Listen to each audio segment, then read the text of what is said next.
So one of my subscribers a few weeks ago, Newt, who is also my moderator on my live streams, so thank you, Newt, he sent me a decant so I could do a review that somebody in my live stream had asked me to do, which was a comparison between Xerjoff's UDEN and UDEN Overdose. Newt ended up sending me UDEN Overdose because I had not tried it. I decided I was going to pick up a bottle of either UDEN or Overdose, and I picked up this one. Was it a good call, or should I pick up Overdose? Today we're going to be doing a comparison video, letting you know which one's better, which one you should pick up, and so that's what we're doing today. Without further ado, let's get it.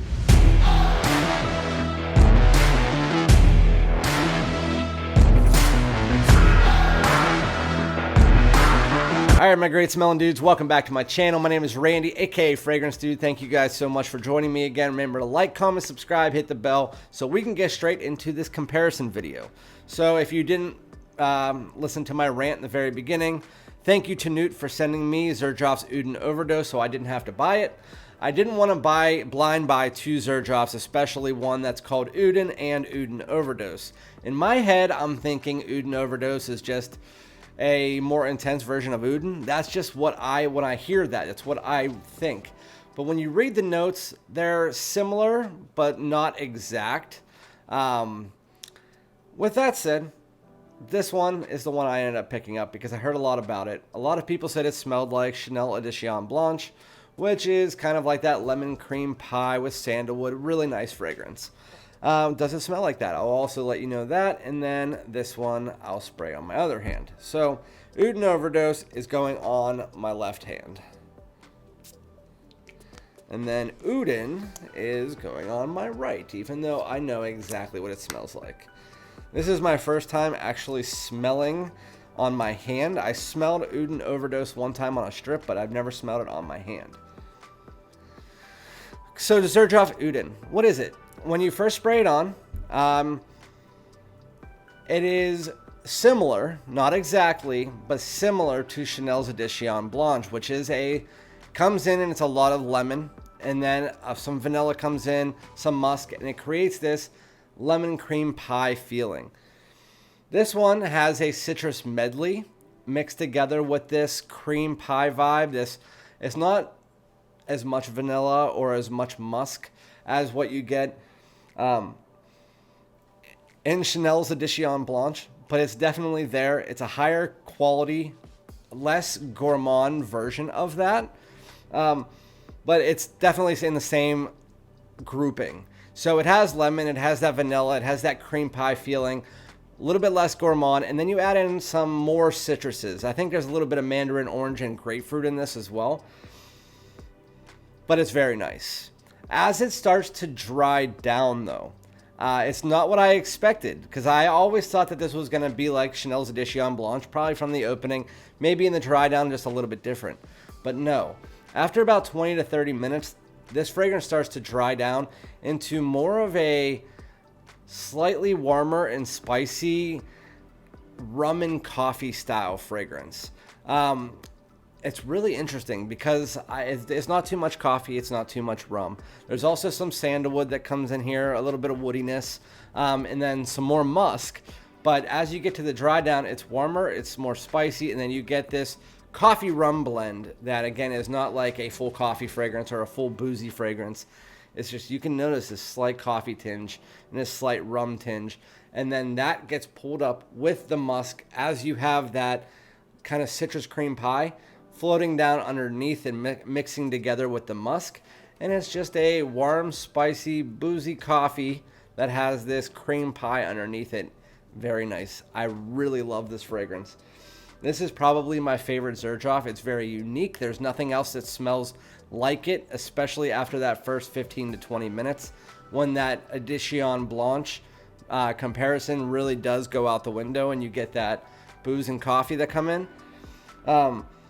But yeah, I was really not expecting it. You get a little bit of creaminess in this. This also has a slight floral touch that you don't get in Edition Blanche. A slight floral tinge, which is where we're going to segue. Because this one, again, really like it. But we have a floral tinge that is just very small in it, segueing into UDEN Overdose. I immediately smelled Uden Overdose and I said, thank you, God, that I picked Uden for my full bottle. Because Uden is more up my alley. I like the more sweeter, more gourmand style fragrances. I don't like florals very much. And while I do not mind florals undertoning specific fragrances, there are floral fragrances that I really don't like. And I will list those off to you right now, ones that just come to the top of my head. We have Versace The Dreamer. It's more of a white floral, has a powdery undertone. It's more of a vintage style vibe. Then you have L'HOMME Pour Homme, which is the same type of thing. Then you have Moschino's Toy Boy. I hate all three of those fragrances. They are not my style of fragrance. I don't like white floral. I don't like the powdery white floral. I don't like any kind of heavy florally fragrances, especially the ones that have a vintagey vibe. You guys got me to buy Versace The Dreamer because a lot of people were saying how good it was. I had to return it. I did not like it at all. With that, we're going to segue into this. This one is kind of like if you did take Uden and mixed it together with Versace The Dreamer. That is exactly what you have with this fragrance. It is a lot more florals, and it's a lot more floral forward. It has less of that cream pie vibe. It still has a bit of citrus, but it adds in this tobacco blossom that provides this white floral accord. But you still have the citrus. You still have this. The vanilla is not really heavy, if there is any. It's more of an ambery quality. It's almost like an ambery citrus mixed together with that Versace The Dreamer. It still smells way better than Versace The Dreamer, and I can definitely see myself wearing this because of that Uden undertone. So if I had to say, this is probably like 60% Versace The Dreamer, more modernized, and then mixed with about 35% Uden. Still sweet, but more floral. I think it's a really nice addition to a lot of people's collections who like florals. I will never personally buy a bottle because it's sharp. It's a sharp floral that's mixing together with this bergamot that's providing even more of this sharp, almost sour tartness. So it comes off like a sour, tart, sharp floral. I've got about 4 hours into it, and at that point in time, the florals dissipated a little bit more. That sharp tone dissipated, but it took a while for it to get there. So overall, I would say if you're more into the Chanel Edition Blanche, if you want something that's more on the creamy side, on the fresh, but also leaning warm and spicy, and has a lot less of a floral tinge, you like more sweet, you like more playful, then I would say go with Uden. Even though Uden does have still, I would say, this isn't for a teenager. Uden's not for a teenager. It's more for like the 25 to 60 crowd. I would say it's in that range. But Uden Overdose, it's even more grown up. It leans even more feminine than Uden does. They're both unisex for sure, but this is unisex leaning masculine, while this is unisex leaning feminine. I would just say that Uden is probably a 9.0, maybe an 8.5 to 9.0. Well, for me, Uden Overdose is a 7 to a 7.5. It's not my cup of tea, but for people who do like florals, I can see why you would like it. Again, if you like Versace The Dreamer, if you like Uden, mix those two together. It's kind of like that. So for those of you guys who were wondering, we also have the performance on the two.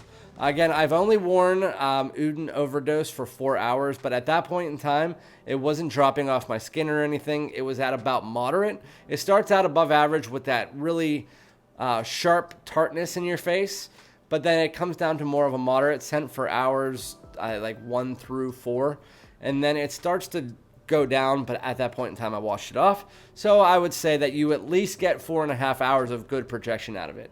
As far as Uden is concerned, this one is a little bit lighter. Of course, it's not overdose. It's going to be a moderate scent. As soon as you spray it on, it's above average for about 20 minutes. After that 20 minutes, it's a moderate scent until about the end of hour 3. It starts to become a personal bubble, and then it really fades off your skin. It's a skin scent, but only for about an hour. I get about 5 hours out of the scent max, but still, Uden is still a really nice fragrance. I have gotten 6 out of it. It depends on how hot it is, what type of weather you're wearing it in. I have worn it inside, got 6 hours. Outside, I got about 4.5 to 5. but Uden is a fantastic fragrance. More of a, I would say, late day into night fragrance if you're wearing it during the summer and spring. I would say for the fall and winter, this could be an all-day fragrance for sure. It's not work safe. Neither of them are, in my opinion, personally. Unless you underspray, I could see you getting away with Uden at work. But, yeah. Overdose is probably around the same. I would say it would lean with that floral tone, maybe a little bit more closer to the day. But they are more of this kind of luxurious, sweet. It just depends on which one you want. The warm and spicy, or do you want the floral? Because the warm and spicy in the dry down is what you get with this, and then the floral is what you get with Overdose. So yeah, hopefully that helps. I prefer Uden much more than Overdose, so I'm really happy I got the bottle. Thank you again to Newt for sending that to me, and again, I'll be back with another video. Thanks so much. Peace out.